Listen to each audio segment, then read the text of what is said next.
تو حضرت ابراہیم کا پیغام ہمارے لیے بھی یہی ہے کہ ہم ان کے پیغام توحید کو اپنی زندگی میں لائیں، شرک، بدعات، رسم و رواج کو خیر آباد کہہ دیں اور پھر اس پہ ڈٹ جائیں۔ جو بھی حالات آئیں، کوئی بھی کہے فلانی جگہ سجدہ کیا جائے تو یہ مسئلہ حل ہو جاتا ہے، فلانی جگہ چڑھاوا چڑھایا جائے تو یوں ہو جاتا ہے۔ اللہ سے بڑی بارگاہ کسی کی بارگاہ نہیں، اور اللہ کے سامنے نذرانہ پیش کرنے سے بہتر نذرانہ کوئی نہیں۔ یہی سے مشکلیں حل ہوتی ہیں، یہی سے خیر دامن میں آتی ہے۔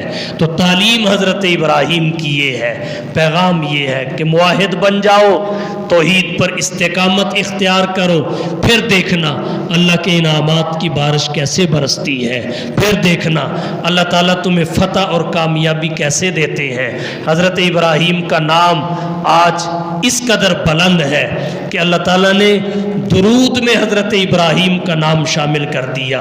اللہم صلی علی محمد وعلی آل محمد کما صلیت علی ابراہیم وعلی آل ابراہیم۔ یہ توحید پر استقامت کے ثمرات ہیں۔